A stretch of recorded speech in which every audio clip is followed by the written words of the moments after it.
Bonjour à tous et nous allons continuer cette vidéo sur les masques de fusion. Nous allons travailler un peu sur les masques de fusion et nous allons parler des masques d'écrêtage. Alors pour ceci je vous ai envoyé un fichier avec 3 images, donc il faut ouvrir les 3 images que je vous ai envoyées dans Photoshop. Donc pour faire ouvrir, vous allez sur les 3 images que je vous ai envoyées, vous les sélectionnez et ensuite vous les faites ouvrir. Alors sur la deuxième image, c'est un masque. Donc le masque est en noir et blanc et il demande automatiquement la gestion de couleurs que je vais employer. Donc faites ne pas modifier la gestion de couleurs. Et ensuite vous faites OK. Par contre, peut-être que sur les autres images, moi je suis en Adobe RGB, donc quand vous avez téléchargé ces fichiers, ils restent en Adobe RGB, et si vous êtes notre calorimétrie, par exemple RGB, il va vous demander si vous voulez conserver cette calorimétrie. Alors, restez avec la calorimétrie que vous avez l'habitude d'employer, ça n'a pas d'importance pour le tuto. Simplement, ça a une importance pour cette image-là, pour le masque. Voilà, donc là, j'ai pris en photo cette montagne et je trouve que ce mélange de blanc là qu'il y a ici, on ne voit pas bien ressortir la montagne du ciel. Pour ça, je vous ai mis un ciel ici qu'on va simplement mettre à la place de celui-ci. Alors, pour réaliser tout ça, j'avais réalisé un masque que j'ai enregistré. J'ai fait ça pour que ça aille plus vite, parce que détourer vraiment la montagne, comme vous voyez, tous les petits picots et tout, c'est assez long, puis assez astreignant. Donc je l'ai fait et j'ai conservé le masque de fusion que j'ai créé. Alors ça, c'est très pratique, vous voyez, pour faire ce genre d'exercice, ou si vous avez, par exemple, plusieurs photos qui sont détourées avec le même fond, eh ben, c'est bon à apprendre à récupérer le masque qu'on a créé quand on a travaillé sur l'image.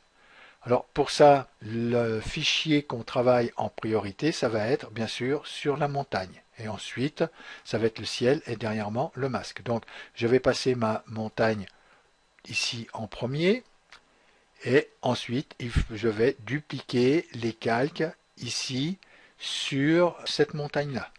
Alors, bon, pour ceci, il y a deux solutions. Soit je viens ici, par exemple, sur le ciel, et que ici, je clique droit dessus, que je fasse dupliquer le calque. Et là, par contre, il va me demander le nom. Donc là, je pourrais tout de suite le nommer ciel, si je veux. Je vais le faire, d'ailleurs. Ciel. Donc là, je l'ai renommé ciel. Et ensuite, je vais le mettre ici sur montagne. Je ne vais pas le dupliquer ici dans ciel, parce que je veux tout réunir, ces 3 calques, ici dans mon dossier montagne. Donc, je lui fais recopier dans montagne. Et donc, je lui fais OK. Alors, ce qui se passe ici dans montagne, je me retrouve ici avec ciel et l'arrière-plan. Donc ça, c'est un moyen de dupliquer en mettant tout de suite le nom dessus. Donc là, je vais le mettre à la corbeille pour vous montrer l'autre moyen, pour vous faire un petit rappel des duplications. Et sinon, je peux faire ici fenêtre et réorganiser. Et là, je fais 3 vignettes horizontales vu que j'ai 3 photos. Ou verticales. Bon, je les ai fait horizontales, c'est pas grave. J'aurais pu les faire verticales aussi. Donc là, avec toujours ici l'outil sélection qui est pris, je peux prendre ici mon ciel. Je saisis mon ciel et je peux l'emmener ici dans ma montagne. Alors il faut qu'il y ait le petit plus qui est là. Donc là, vous voyez que je me retrouve avec mes 2 images. Et ensuite, il suffit que je prenne celui-ci et que celui-ci, je l'emmène, le masque, que je l'emmène aussi en haut dans la montagne. Ensuite, une fois que j'ai fait ces 2 opérations-là, je peux fermer les 2 autres images. Et là, je me retrouve ici avec mes 3 calques. Alors, le petit inconvénient qu'il y a quand on fait ce genre de manipulation, c'est qu'il faut effacer les autres calques. Et vous voyez, des fois, quand on déplace l'image n'est pas venue vraiment se positionner à l'endroit du cadre de l'image. Donc là, il suffit de le remettre à sa place. Et l'autre image, on fait pareil. On enlève celle-ci pour pas que les deux se chevauchent. Et on sélectionne que celle-ci et le calque 1. Donc là, je le remets à sa place.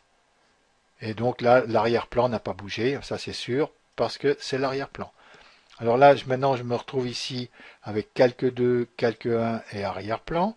L'arrière-plan, il faudra de toute manière que je le soit en faire une copie, soit le déverrouiller. Donc je vais le déverrouiller ici.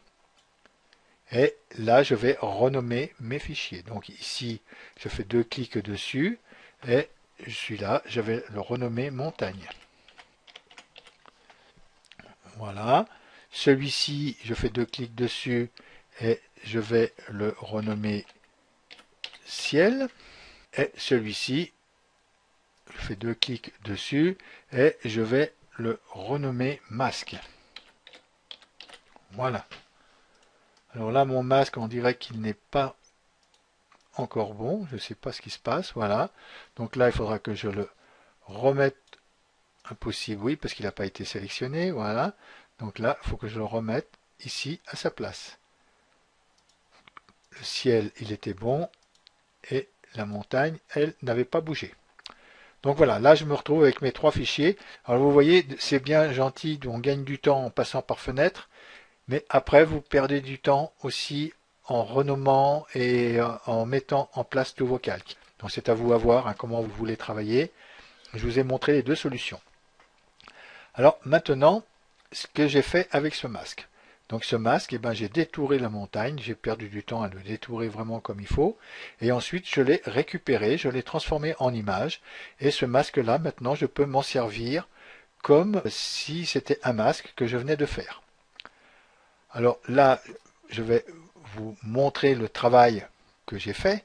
Donc on va travailler ici sur la montagne, ici le ciel est avant la montagne, donc il faudra que je passe ce ciel en dessous de la montagne. Le masque ici, on va toujours le laisser désactivé pour l'instant, donc on peut le laisser ici en haut. Donc là, je vais activer le ciel. Vous voyez, quand j'active le ciel, il passe automatiquement devant la montagne, mais comme on va travailler sur la montagne, le ciel, je vais le passer dessous la montagne. Alors sur cette montagne qui est ici, je vais créer le masque de fusion que j'ai créé dessus. Alors pour créer ce masque de fusion, j'avais ici d'abord je m'étais mis en mode masque, et ensuite j'avais ici, en ayant la montagne sélectionnée, j'ai créé mon masque de fusion. Mon masque de fusion sélectionné, j'ai pris mon pinceau ici. Ici, sélectionné en noir, je sais que je vais enlever de la matière. Bien sûr, là, quand j'enlève la matière, il y a le ciel qui est dessous activé. Donc, on voit ce ciel que j'active, qui est activé dessous. Et là, j'ai désactivé le ciel. Et là, vous voyez, donc là, ce que j'ai fait, j'ai enlevé toute cette matière-là. Et ici, vraiment, là, j'ai perdu du temps pour vraiment détourer la montagne de très près. Donc ça, on avait vu sur les autres didacticiels comment il fallait faire.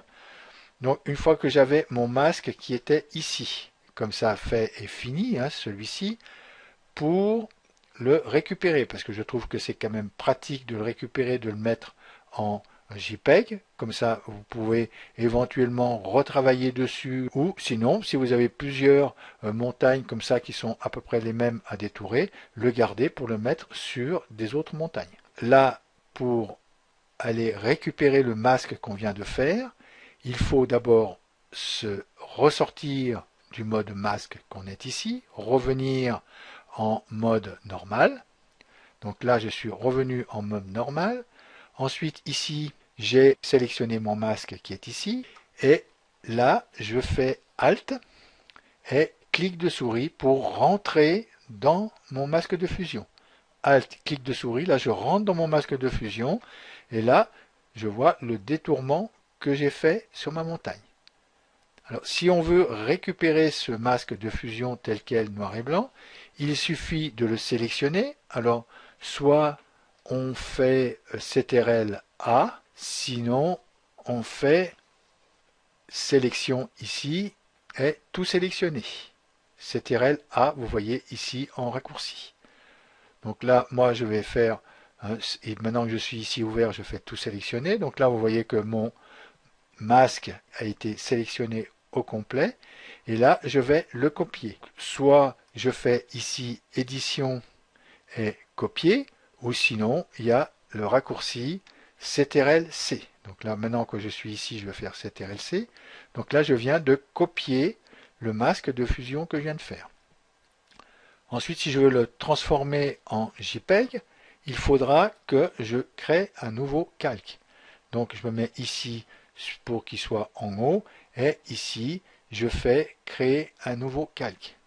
Donc là, j'ai ce calque ici qui est sélectionné, et dans ce calque-là, là je vais désélectionner celui-là, je vais faire CTRL-V, ou sinon, ici, toujours édition et coller. C'est CTRL-V. Alors, soit vous passez par édition coller, soit vous faites CTRL-V au clavier. Et là, vous voyez que j'ai récupéré mon masque comme j'avais récupéré celui-ci. Donc après, n'ayant que bien sûr ce masque-là de sélectionner, je peux faire ici, fichier et enregistrer sous. Là, il va me le demander si je veux le mettre en PSB. Non, pour moi, ça va être un masque de fusion en JPEG, en noir et blanc, il est très bien. Alors, là, j'ai déjà un qui s'appelle masque. Celui-ci, je vais l'appeler masque du tuto. On l'effacera après parce que c'est un masque que j'ai fait succinctement, comme vous avez pu le voir. Et là, il me demande le format, je laisse comme c'est et je fais OK. Maintenant, si je vais dans mon fichier et que je fais ici ouvrir, je vais avoir masque du tuto, vous voyez, comme j'avais fait ce masque-là. Donc celui-ci, je vais pouvoir le supprimer. C'était simplement pour vous montrer comment on pouvait récupérer un masque de fusion. Donc là, je vais fermer, je vais annuler. Et ce calque-là, je vais le mettre à la corbeille. Ainsi que ce masque que j'ai fait ici, je vais le mettre à la corbeille. Je vais faire supprimer. Voilà, il me demandait si je voulais l'appliquer, mais je vais faire supprimer. Alors, donc là, étant ici choisi, donc là, je vais réactiver mon image. Et ici, ce que je vais faire, je vais, pour appliquer de nouveau ce masque, le masque que j'ai ici, que j'avais copié ici pour l'appliquer ici sur la montagne, il faut que je sélectionne ce masque, que je vienne ici en sélection, et que là, je recommence la même opération. C'est-à-dire que là, j'ai ce masque-là, donc je vais d'abord le sélectionner, alors soit sélection, ou soit CTRL-A, ça va beaucoup plus vite. Je vais le copier, CTRL-C, et ensuite, là, je vais refermer ce masque, je n'ai plus besoin, et là, je vais venir ici, et là, je vais créer un nouveau masque de fusion. Donc là, j'ai créé ce masque de fusion. Ensuite, il faudra que je rentre dans ce masque de fusion en faisant un Alt-clic.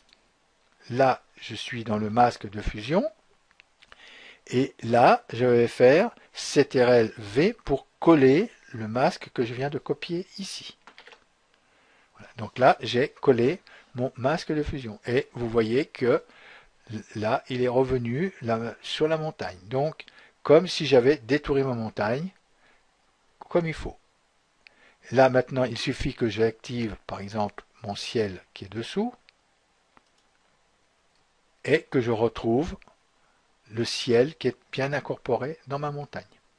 Voilà. J'espère que vous avez compris le principe de ce masque de fusion que je viens de créer. Alors ce masque-là, maintenant, je peux éventuellement, je peux le mettre à la poubelle. Il ne nous sert vraiment plus à rien. Et je pourrais revenir ici, retravailler encore sur mon masque, en ayant ici, et en me mettant en mode masque pour éventuellement retoucher ce masque que je viens de faire. Bon, voilà pour ce qui était le masque de fusion. Maintenant, nous allons voir les masques d'écrêtage. Alors, en réalité, on appelle masque d'écrêtage, c'est exactement la même chose qu'un calque d'écrêtage. Mais par contre, ce calque d'écrêtage va jouer avec le masque d'écrêtage. Alors pour créer un masque d'écrêtage, donc là je vais d'abord supprimer le masque que j'avais fait ici. Ça, je vais le mettre à la poubelle. Supprimer, oui.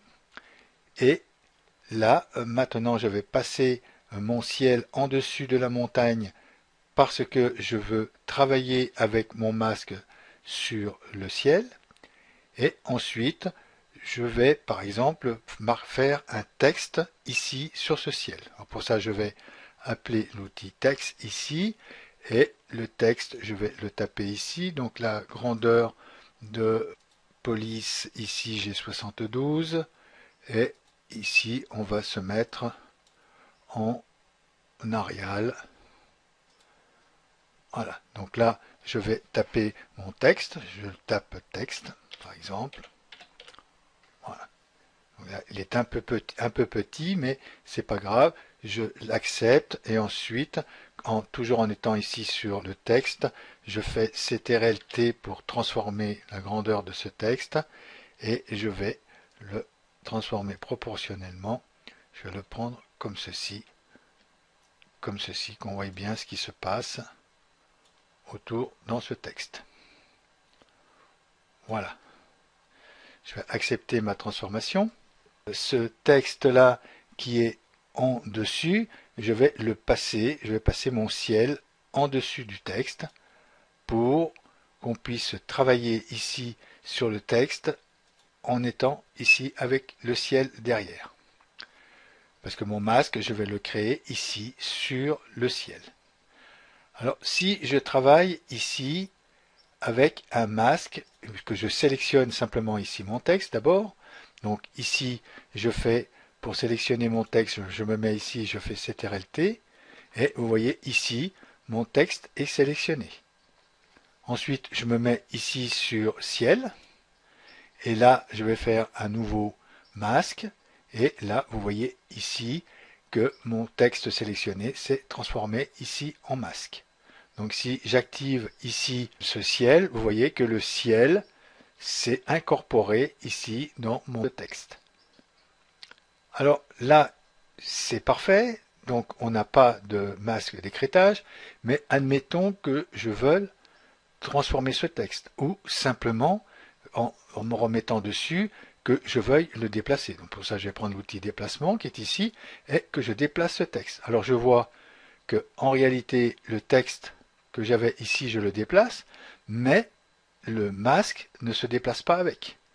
C'est pareil, si je voudrais par exemple revenir sur ce texte en cliquant 2 fois dessus, et en changeant, je voudrais mettre un T majuscule, donc ici je fais supprimer ici, et là je vais lui faire un T majuscule au texte. Donc là vous voyez qu'aucune transformation ne se fait sur mon masque. Alors, l'avantage avec un masque d'écrêtage, c'est que toutes mes opérations que je vais faire ici sur ce texte, si je le mets en masque d'écrêtage, eh ben, ça va se reporter ici sur le masque. Voilà le principe du masque d'écrêtage. Donc, on va faire l'opération. Donc là, je vais reprendre mon texte ici. Je vais déjà un petit peu le centrer.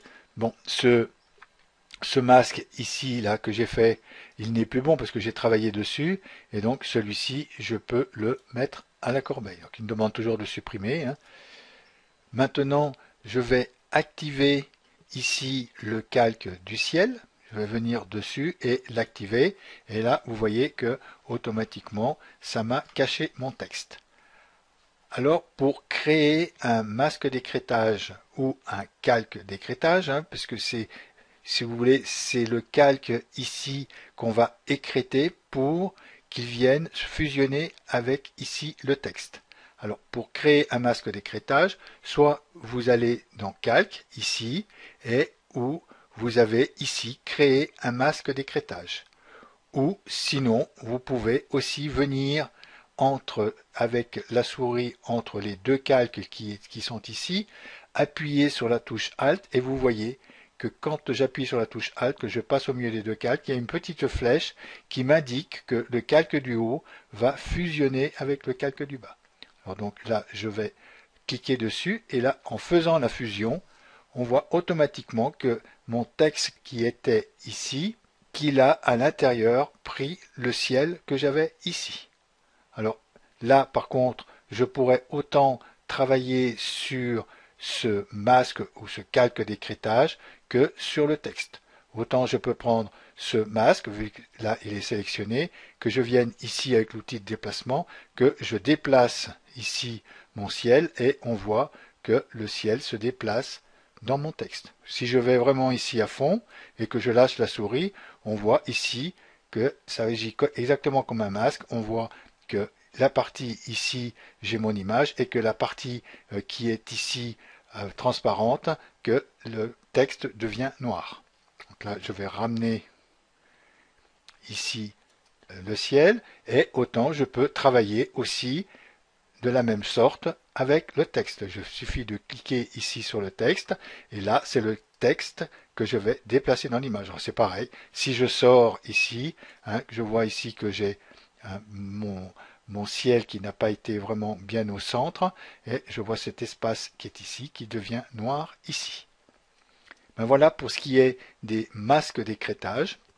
Alors, nous avons fini cette formation qui était sur les calques et maintenant nous allons parler des filtres sur Photoshop.